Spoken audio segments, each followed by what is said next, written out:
ሰላም እንዴት ናችሁ? ዛሬ ሀሳቤ መስጠት የምፈልገው በዓለም ላይ እንደምታዩት የመጤጠል ፖለቲካ በጣም እየተራመደ ነው።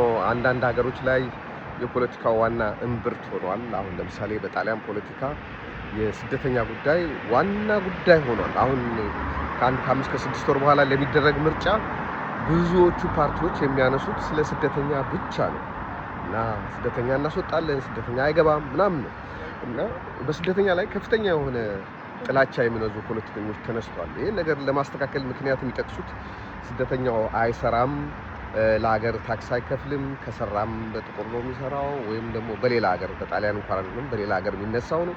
እንደ እንግሊዝ ባሉ ሀገሮች ስደተኛ ከመንግስት ገንዘብ ይወስዳል፣ ሀገራችንን እየበዘበዘ ነው፣ እኛን እያደህዩ ሀገራቸውን እያደራጁ ነው፣ ሀገራቸው ላይ ንብረት እያፈሩ ነው የሚል ፖለቲከኞች ያነሳሉ። እንደዚህ አይነት ችግሮችን ለሐሜተኞችና ለተሳዳቢዎች እድል ላለመስጠት ስደተኞች ልካችንን አውቀን በተሰደድንበት ቦታ ላይ ሰርተን ለመኖር ራሳችንን ለማስተዳደር ቁርጠኛ መሆን አለብን። ከመንግስት ድጎማ የምትወስዱ መስራት የምትችሉ ያልታመማችሁ ሰዎች እንደዚህ አይነት ሀሳብ ሳቀርብ ሁለተኛ ነው። ህመም የሌለባችሁ ወይ ልጆች የምታሳድጉ ሴቶች ካልሆናችሁ ስራ መሄድ የምትችሉ ከሆነ ስራ ሂዱ። ምክንያቱም ሰዎች ተረጅነትን አይፈልጉም። የመጣ ነው እንድንረዳ አይደለም እንድንሰራ ነው። እና ሰርታችሁ በምታገኙት ገንዘብ ራሳችሁና ቤተሰቦቻችሁ የምታስተዳድሩ ከሆነ ለመንግስት በተገቢ ግብር የምትከፍሉ ከሆነ ጥላቻው ሊቀንስ ይችላል። ሌላ የተጋነነ ኑሮ አለመኖር በቤኔፊት ላይ እንደሆናችሁ እየታወቀ በጥቁር እንደምትሰሩ እየታወቀ ወይም ፓርታይም እየሰራችሁ በጣም ውድ የሆነ መኪና የምትነዱ ሰዎች አላችሁ። የአመቱ መኪና የምትነዱ ሰዎች አሉ። 2026 2025 መኪና የምትነዱ ሰዎች አላችሁ። ቤታችሁ ውስጥ ከልክ ያለፈ የቤት ዕቃ የኑሮ ሁኔታ የተጋነነ የምታሳዩ አላችሁ። የማይታወቅ አይምሰላችሁ። ገቢያችሁ ይታወቃል። የደሞዛችሁ ልክ ይታወቃል። ምን እንደተማራችሁ እንዳልተማራችሁ በወር በአመት ስንት ታገኙ እንደምትችሉ ግምት ውስጥ የገባ ነው። ስለዚህ ቆጥባችሁ ሊሆን ይችላል። ግን የተጋነነ ኑሮ ስትኖሩ ሲያዩ የሀገሩ ሰዎች ይናደዳሉ። ይሄ እንደ ሞራል ልክ ነው ማለት አይደለም፣ ግን ምክንያቶችን ማሳጣት አለብን። ወደፊት ለስደተኛ በጣም አስጨናቂ ጊዜ ነው የሚመጣው። ይሄን እየሰማ ያደገው ትውልድ ሁሉ በስደተኛ ላይ ጥላቻ እየፈጠረ ነው የሚሆነው። አይደለም የዛ ሀገር ዋናዎቹ ሰዎች አይደለም፣ ሁለት ትውልድ ምናምን የተወለዱ የኛ ልጆች እና የስደተኛ ልጆች ራሳቸው የመጣ ሰው መጥላት ጀምረዋል። ይህ የፕሮፓጋንዳ ሂደት ውስጥ እኛ እገዛ እያደረግን ነው። ኑሯችን በአግባብ ባለመኖር፣ ስርዓትን ባለማክበር፣ የምናረጋቸው ነገሮች ከልክ ማለፋቸው፣ ልደት ስናረግ፣ ሰርግ ስናረግ፣ የሆነ ነገር ስናረግ ልሙዝን እየተከራየ ምን እያልክ ያውቃሉ።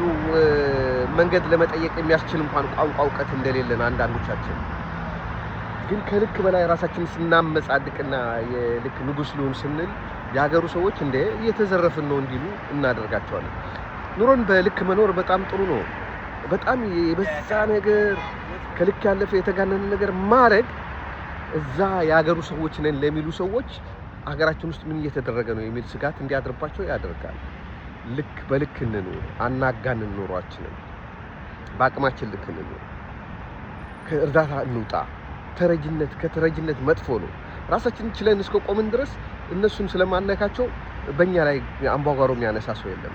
ግን የምንረዳ ከሆነ ግን ሰው ሁሉ ሲመጣ የእኛን ገንዘብ ሊወስዱ ነው የሚመጣው የሚል ሀሳብ እየፈጠረ ስለሆነ እንደ ስደተኛ እንደ አበሻ መጠን ከተረጅነት ለመውጣትና ራሳችንን የምናስተዳድር ነው። ምንሰራው ደግሞ በህጋዊ መንገድ ቢሆን ካገኘን፣ ካጣን ምንም ማድረግ አይቻልም። ግን በተቻለ መጠን ገንዘብ እያለን ከመንግስት እርዳታ መውሰድ። ከመንግስት እርዳታ እየወሰዱ አገራቸው ፎቅ የሚገነቡ ሰዎች አሉ። ከመንግስት እርዳታ እየወሰዱ አገራቸው ትልቅ ሼር የሆነ ካምፓኒ የሚከፍቱ አሉ። እንደዛ አይነት ሰዎች ምንም ሰውን ባያይ ለህሊናችሁ ጥሩ አይደለምና እርዳታ አትወሰዱ ለማለት ፈልጌ ነው። ማለት ድህነት አለ፣ ግን ሰርተን የምንኖር ከሆነ ለመኖር እንችላለን። መስራትን አበረታታለሁ። ስላዳመጣችሁ አመሰግናለሁ።